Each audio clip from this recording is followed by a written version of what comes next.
নমস্কার, আমি international human rights প্রোটেকশনে Hooghly জেলা অধ্যক্ষ শ্রীতা দাস বলছি চুঁচুড়া থেকে। আজকে আমি রয়েছি রবীন্দ্রনগর এরিয়ায়। সেই রাস্তার থেকে রবীন্দ্রনগর রাস্তা থেকে গঙ্গাতলা দিকে যাওয়ার একটা রাস্তা ঢুকে যাচ্ছে বাঁ দিক দিয়ে, সেই রাস্তায় রয়েছি।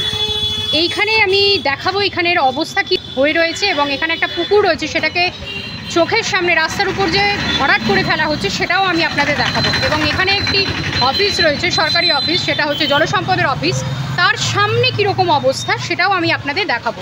চলুন দেখে নেওয়া যাক। এই হচ্ছে রবীন্দ্রনগর, সেখান থেকে পুরো একটা মেন রোড যেটা আসছে, সেখান থেকে বাঁ দিকে ঢুকে যাচ্ছে গঙ্গাতলার দিকের একটা রাস্তা, এটাও জিটি রোড। ঠিক তার বাঁ দিক দিয়ে একটা রাস্তা ঢুকে যাচ্ছে যেটা গঙ্গাতলার দিকে যাচ্ছে। এইখানে একটা পুকুর রয়েছে, সেটায় নোংরা ফেলে ফেলে কী করে চোখের সামনে ভরাট করা হচ্ছে সেটাও আমি আপনাদের দেখাবো। ইভেন এখানে একটা জলসম্পদের অফিস রয়েছে, তার সামনে কীরকম অবস্থা, কীরকম অস্বাস্থ্যকর পরিবেশ হয়ে রয়েছে সেটা আপনাদের আমি দেখাবো। দিনের পর দিন এই সমস্ত জায়গাগুলো পরিষ্কার হয় না, চুঁচুড়ার বুকে এই সমস্ত জিনিসগুলো কেন হচ্ছে।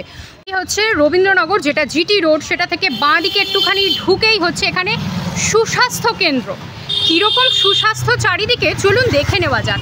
ঠিক তার উল্টো দিকে এবং তার চারপাশেই আবর্জনায় কীরকম অস্বাস্থ্যকর পরিবেশ হয়ে উঠেছে, কীরকম স্বাস্থ্য আমরা নিয়ে চলছি সেটা আমাদের জেনে নেওয়া যাক। চলুন সবার থেকে। কত নম্বর ওয়ার্ড? 16 নম্বর ওয়ার্ড। এখানে মন্দির রয়েছে, এই যে তার পেছন দিয়ে পাশ দিয়ে কি অবস্থা, মা কালীর মন্দির। আপনি কীরকম কি প্রবলেম ফেস করছেন? আমি খুব খারাপ ফিল করছি, কারণ আশেপাশে যে নোংরা আবর্জনা জমে আছে এর জন্য দুর্গন্ধ হচ্ছে। বিশেষ করে এখানে মাছ বাজারে যত মাছেরা আছে এখানে নোংরা আবর্জনা ফেলে যায় এবং আশপাশ পরিষ্কার হয় না, খুব দুর্গন্ধ। আমার পক্ষে আর পুজো করা সম্ভব হচ্ছে না। খুব একবার দুবার করে এসে বসি যে আমি থাকতে পারি না, এবং কেউ এখানে আসতে চায় না, বসতে পারে না। এর জন্য আপনারা যদি একটু প্রতিবাদ করেন তাহলে খুব ভালো হয়। জায়গা অথচ মানে নোংরা আবর্জনায় অশুদ্ধ অপবিত্র করে। আচ্ছা, কি কি আছে এখানে? এটা যে সুন্দর জায়গা বললেন, সেটা কিসের জন্য বললেন? এই তো সুস্বাস্থ্য কেন্দ্র, হ্যাঁ, তারপরে জলসম্পদ অফিস এবং মন্দির। যতটা পারি আমি নিজে পরিষ্কার পরিচ্ছন্ন করে রাখার চেষ্টা করি। হ্যাঁ, সত্যি পরিষ্কার রয়েছে মন্দিরটুকু। নোংরা আবর্জনা ইত্যাদি উড়ে এসে চলে আসে। পুকুরটা একবারে অসামাজিক পরিবেশ হয়ে রয়েছে একবারে। হ্যাঁ, এখানকার স্থান যারা মাছ বেচে তারা মাছের সমস্ত জল, মাছের আঁশ ইত্যাদি নানা রকম নোংরা, হ্যাঁ, এইখানে পুকুরটার পাশে ফেলে আরও নোংরা করে দিচ্ছে পরিবেশ। হ্যাঁ, এ সম্বন্ধে আমরা এখানকার স্থানীয় লোক কেউ কিচ্ছু বলছে না। এই হচ্ছে মা কালীর মন্দির, এই যে ঠিক তার পাশে, এবং এইখানেই যে পুকুর রয়েছে, কীরকম অবস্থা, কীরকম নোংরা অবস্থা আপনাদের সামনে আমি সেটা তুলে ধরছি। এই যে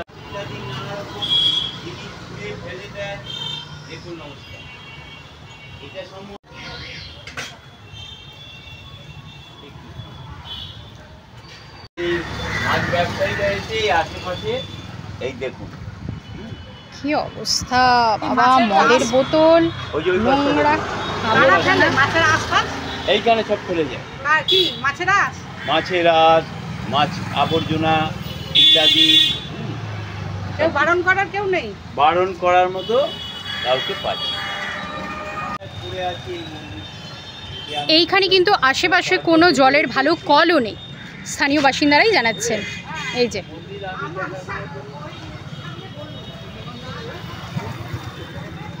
এই হচ্ছে এইখানের জলাশয়ের অবস্থা। এই নোংরা আবর্জনা ফেলে ফেলে এটাকে ভরাট করা হচ্ছে। দুর্গন্ধে তো টেকা যাচ্ছে না। একবার ভাবুন, বাড়িতে যদি একদিন একটু খাবার পড়ে থাকে সেটার থেকে কীরকম দুর্গন্ধ বেরোয়, আর এইখানে দিনের পর দিন এইরকমভাবে নোংরা করা হচ্ছে, নোংরা ফেলা হচ্ছে, এমনি করে জলাশয়ে ভরাট করা হচ্ছে। তাহলে একবার ভাবুন কীরকম দুর্গন্ধ এখানকার পরিবেশে হতে পারে। দুর্গন্ধ বেরোয়, টেকা যায় না, সত্যিই তাই। আর এই অবস্থা এখানের।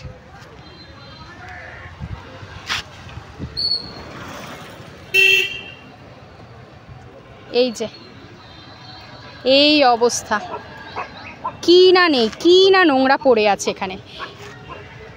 পৌরসভার কাছে অনুরোধ করছি, দয়া করে আপনারা এই জায়গাগুলোর দিকে দৃষ্টি নিক্ষেপ করুন এবং এই জায়গাগুলোকে পরিষ্কার করার ব্যবস্থা করুন। প্রত্যেকটা ভিডিওয়ে আমি আপনাদের দেখাচ্ছি এই যে দূষণটা হচ্ছে সেটা বেশিরভাগটাই কিন্তু প্লাস্টিক থেকে হচ্ছে বা প্লাস্টিক জাতীয় দ্রব্য থেকে হচ্ছে। শুধু বাজার থেকে প্লাস্টিক তুললেই হবে না, প্লাস্টিক জাতীয় দ্রব্য এবং প্লাস্টিক তৈরি হওয়াই কিন্তু বন্ধ করতে হবে। প্লাস্টিক এবং প্লাস্টিক জাতীয় দ্রব্য যদি বন্ধ না করা হয় তাহলে কিন্তু এরকম দূষণ চলতেই থাকবে এবং এটা ভবিষ্যতে আরও ভয়াবহ রূপ নেবে। এখান থেকে বায়ু দূষণ, জল দূষণ, মাটি দূষণ, সব রকমের দূষণ হচ্ছে এবং পরিবেশের ওপর খুব বাজেভাবে প্রভাব পড়ছে। এইসব আবর্জনা থেকে বিভিন্ন ধরনের জার্মস প্রশ্বাসের সাথে আমাদের শরীরে ঢুকছে এবং আমরা অসুস্থ হয়ে পড়ছি। এখান থেকে ছোট ছোট পোকামাকড় থেকে কিন্তু আমাদের বিভিন্ন রকম স্কিন ডিজিজ হচ্ছে। সামনেই হচ্ছে জলসম্পদের অফিস, আমাদের চুঁচুড়া রবীন্দ্রনগরে যেটা অবস্থিত।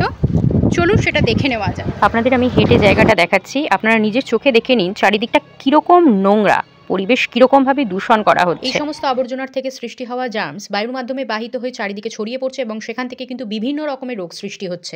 পথচারীরাও বিভিন্ন রকমের রোগ এখান থেকে বহন করে নিয়ে যাচ্ছে। এই সমস্ত জায়গা থেকে বিভিন্ন রকমের পোকামাকড় সৃষ্টি হচ্ছে এবং আশেপাশের বাড়িতে সেগুলো ঢুকছে এবং তারাই কিন্তু বিভিন্ন রকমের রোগ সৃষ্টি করছে। এই সমস্ত জায়গা থেকে মশা মাছি তো সৃষ্টি হচ্ছেই, এখান থেকে সৃষ্টি হওয়া মাছি, মশা এবং বিভিন্ন রকমের পোকামাকড় আশেপাশের বাড়িতে ঢুকছে এবং খাবারে বসছে। এই কারণেই মানুষ অসুস্থ হয়ে পড়ছেন।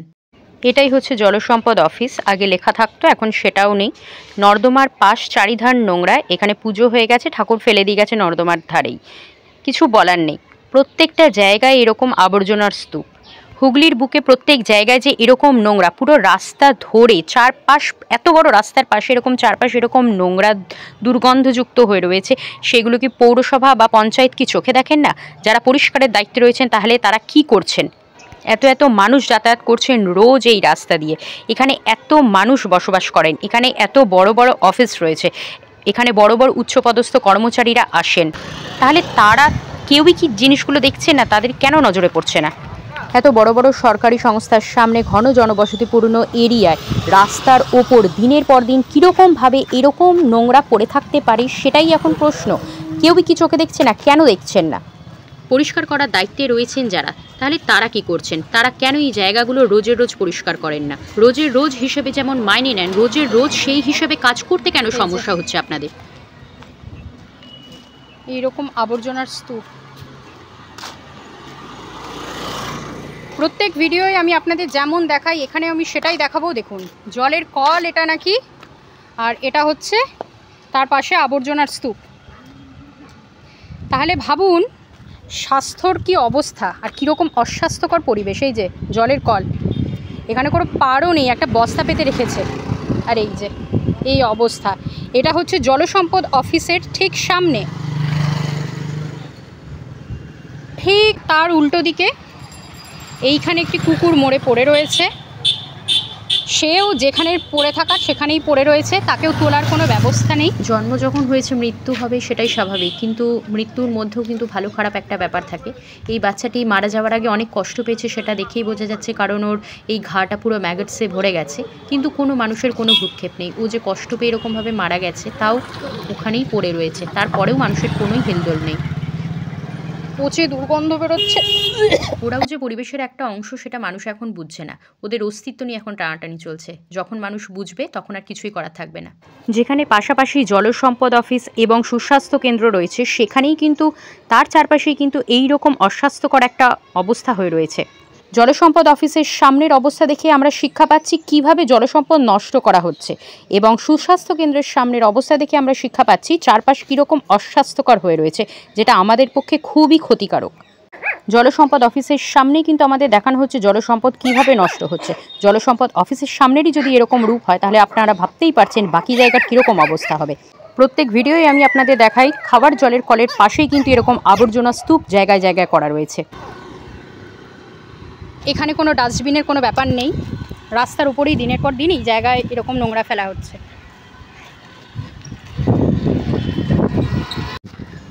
পৌরসভার কাছে অনুরোধ করা হচ্ছে দয়া করে আপনারা এই জায়গাগুলোর প্রতি দৃষ্টি নিক্ষেপ করুন এবং এই জায়গাগুলোকে রেগুলার বেসিসে পরিষ্কার করান, এবং এখানে কিন্তু কোনো ডাস্টবিন নেই, সুতরাং এখানে নোংরা ফেলার যে ব্যবস্থা সেটা কিন্তু বন্ধ করুন। এখানে দরকারে ফাইন বোর্ড লাগান এবং সুন্দর করে এই চারপাশটা যেটা রয়েছে সেটাকে গাছ লাগিয়ে সুন্দর করে সাজিয়ে দিন, ঘিরে দিন, যাতে মানুষ নোংরা না ফেলতে পারে। সামনে এরকম অফিসের সামনে যদি এরকম অবস্থা হতে পারে, তার মানে আপনারা কল্পনা করুন আমাদের হুগলি চুঁচুড়ায় যদি এরকম অবস্থা হতে পারে, তার মানে সব জায়গায় কীরকম অবস্থা হয়। এত বড় অফিসের সামনে যদি এরকম রূপ হয় তাহলে বাকি জায়গার কীরকম অবস্থা হতে পারে আপনারা সেটা একবার কল্পনা করুন। দেখুন, এখানে কোনো ঘাটও নয়, কিছুই নয়, নর্দমার পাড়ে ঠাকুর রেখে দিয়ে গেছে। ছি ছি, মানুষের লজ্জা হওয়া উচিত। যদি আনন্দ ফুর্তি করার জন্যই পুজো করবে তাহলে এমনি করুক না, প্রতিমা রেখে কেন এরকম অপমান করা হয় আমাদের দেবদেবীদের? সরকারি কার্যালয়ের সামনেই যদি এরকম রূপ হয় তাহলে বাকি জায়গার কীরকম রূপ হবে? সরকারি অফিসের সামনে কোথাও কোনো ডাস্টবিন নেই বা আবর্জনা ফেলিবেন না বলে কোনো পোস্টারও কিন্তু নেই। এরকম অসচেতনতা কেন? নালা তো পুরো আটকানো, কোথায় নালা কি বৃত্তান্ত কিছুই বোঝা যাচ্ছে না। এই কি নোংরা, ছি ছি, দুর্গন্ধে টেকা যাচ্ছে না।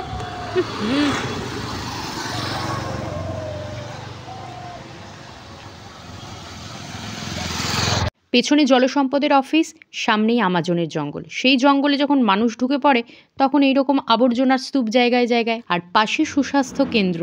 সত্যিই দেখার মতো জিনিস, তাই না? সরকারি কর্মচারীরা এতই ব্যস্ত, তাদের এই সমস্ত জিনিস দেখার সময় নেই। কোথায় জঙ্গল হয়ে যাচ্ছে অফিসের মধ্যে, কোথায় নোংরা আবর্জনা পড়ে রয়েছে, আর সামনেই নোংরা ফেলে এই পুকুরটাকে ভরাট করা হচ্ছে।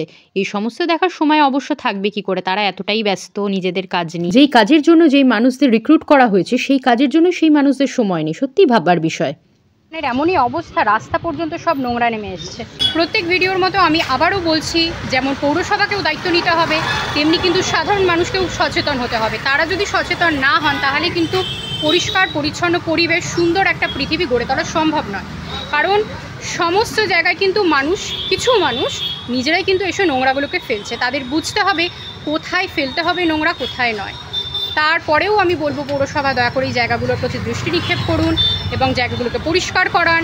দরকার পড়ে ফাইন বোর্ড লাগিয়ে দিন এবং রাস্তার ধারগুলোকে ঘিরে সুন্দর সুন্দর গাছ লাগিয়ে দিন, যাতে সাধারণ মানুষ সেখানে নোংরা না ফেলতে পারে। কারণ চুঁচুড়া আমাদের ভালোবাসার শহর, ঐতিহ্যের শহর। ভালো থাকবেন, পরিবেশকেও সুস্থ রাখবেন। আমাকে ফেসবুক, ইউটিউব, ইনস্টাগ্রাম এবং টুইটারে ফলো করে আমার পাশে থাকুন। ভালো থাকুন, সুস্থ থাকুন এবং পরিবেশকেও সুস্থ রাখুন।